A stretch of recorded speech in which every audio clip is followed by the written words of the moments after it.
Welcome to the second week of our new fall message series called Not in My Backyard.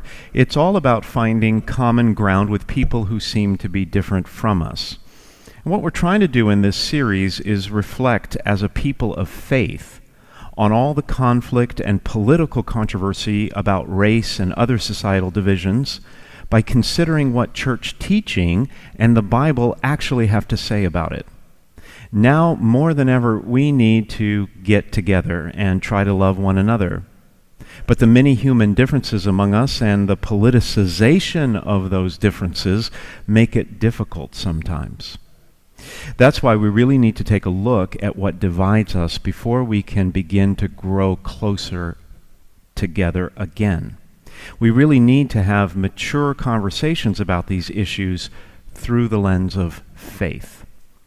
Now, in the message last week, we said that when we're able to admit our own unconscious bias and the incorrect and inaccurate assumptions we sometimes make about someone who is different from us, then real healing can begin.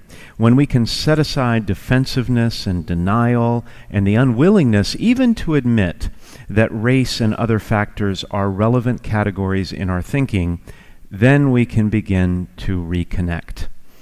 If there is any contribution that the Christian faith can singularly make to the dissension that is happening in our world today, it is the knowledge that God demands we forgive one another and reconcile from the heart. But to do that, there has to be at least some sort of admission that we can do better.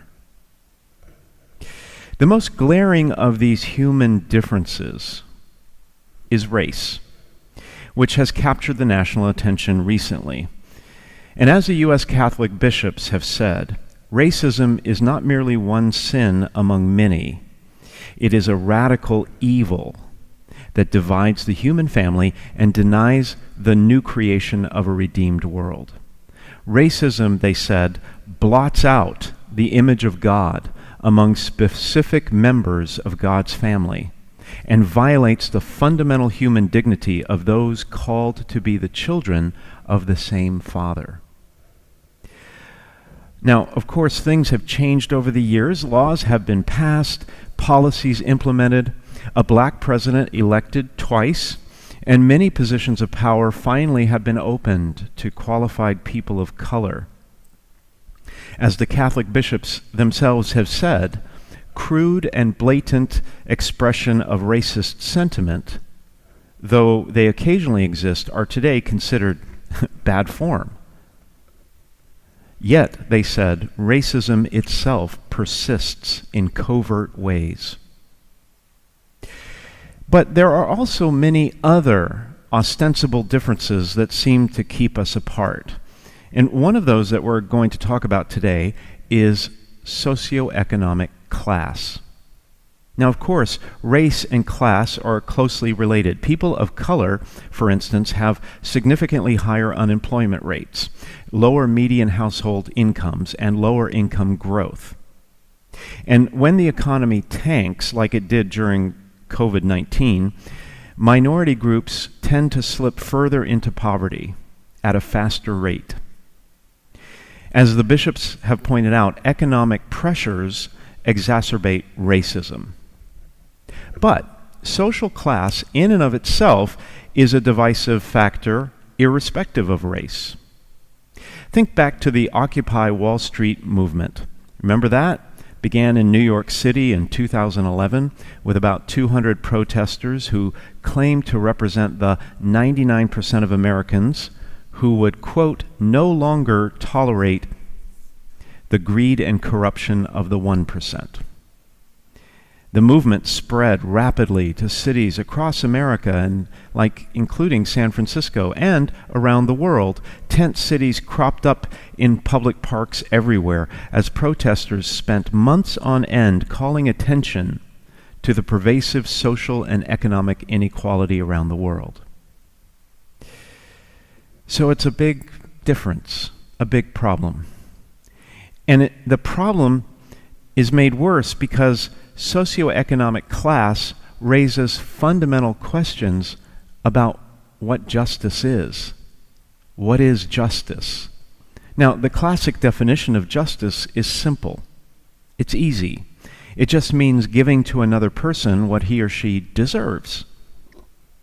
Not hard to understand. But what's difficult is how to decide what another person deserves.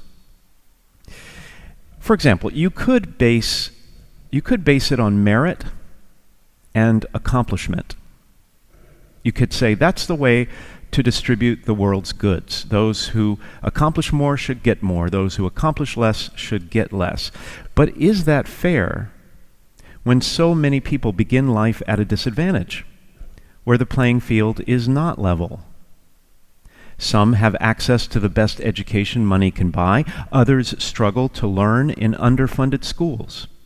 Some grow up in safe, clean neighborhoods and in loving families that encourage personal growth and development, while others languish in dangerous, gang-infested communities and are raised in dysfunctional and even abusive families. Some people are given natural aptitudes that others just don't have.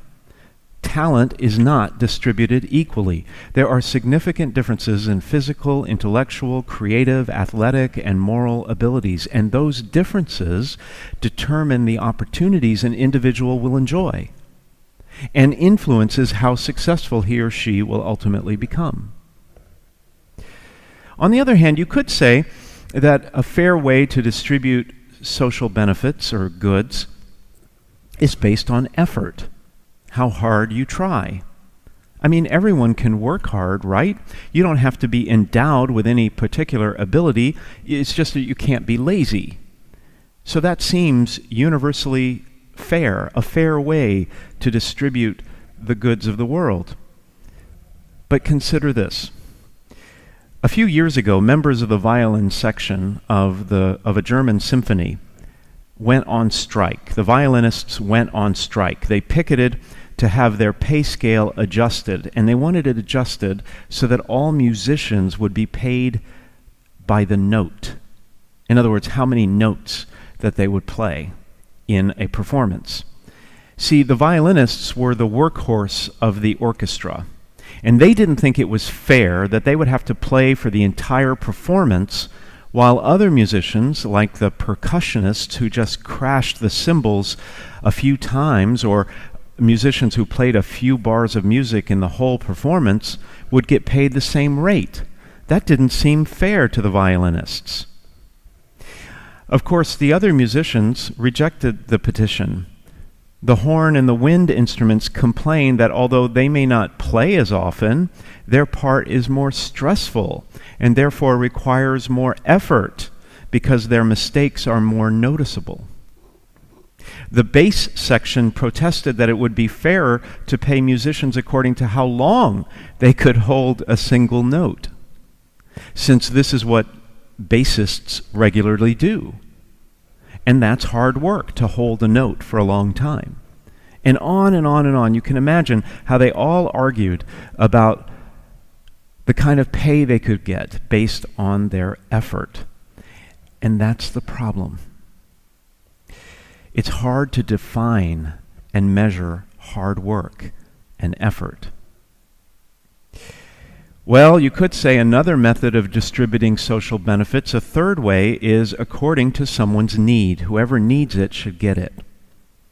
And the more you need, the more you should get. But is it fair to redistribute wealth from the rich to the poor when financial success has been earned by others through their hard work and their natural abilities? Is that fair to redistribute the income? Well, you know, the conflict around social justice goes all the way back to ancient times.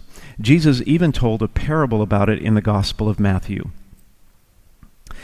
A landowner, he said, went out at dawn to hire laborers for his vineyard, after agreeing with them for the usual daily wage. They were paid by the day. He then sent them into his vineyard, and he went out again around 9 o'clock, and he brought in others, and he said he would pay them what is just. And He did the same thing at noon and 3 and 5 o'clock in the afternoon. And when it was evening, the owner of the vineyard said to his foreman, "Summon all the laborers and give them their pay, but start with the people who came last and end with the first." And when the people who had started about 5 o'clock in the afternoon came, they got the whole daily wage, even though they only worked about an hour.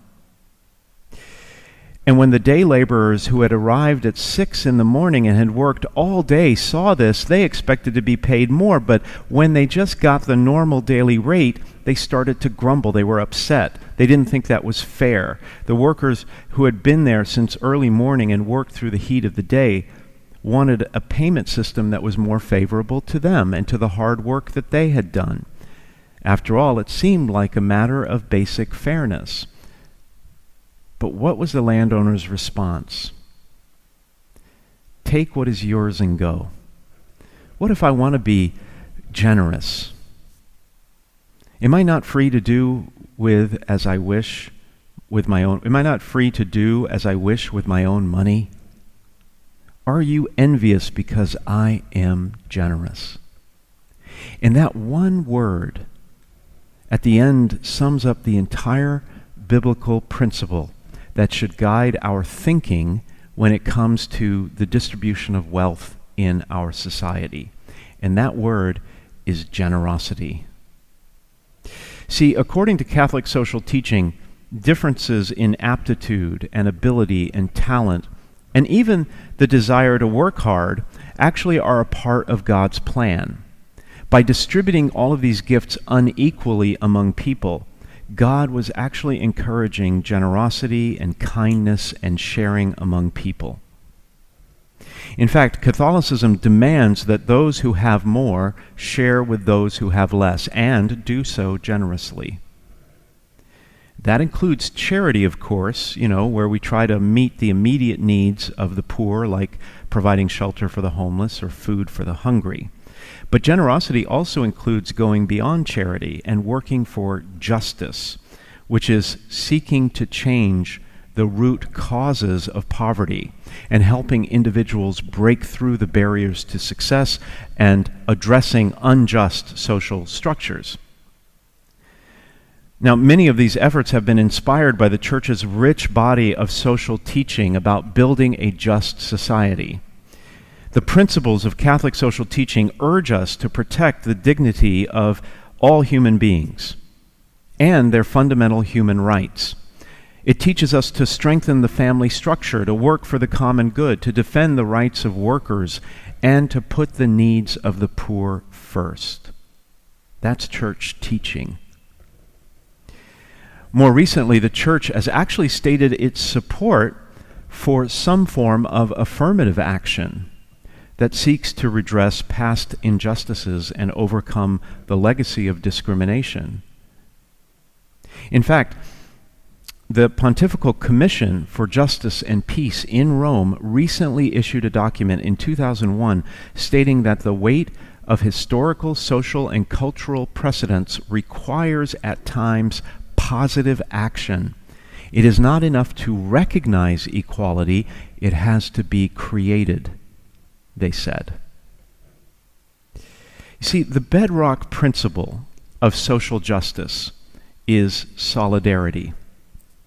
We are one human family, regardless of our racial, ethnic, economic, or ideological differences. We are brothers and sisters with one Father who loves us all. The socioeconomic differences we see today can only be resolved through real solidarity between the rich and the poor, between employers and employees, and among nations and peoples of the world. Solidarity is an attitude of generosity towards the poor, a sense of togetherness in confronting the problems that face the human race. It's the understanding that we're all in it together, and we just need to get together and work together. So, here's 3 things that you can do right now to increase your sense of solidarity with those who struggle economically. First of all, think about your own reactions when it comes to people who are in a different social class than you? For example, if you're being honest, do you sometimes feel awkward around someone who is more or less educated than you? Do you find it difficult to make small talk with someone who is economically disadvantaged? Do you take on a bit of a patronizing attitude when you're in the company of someone in a lower social position, maybe without even realizing it?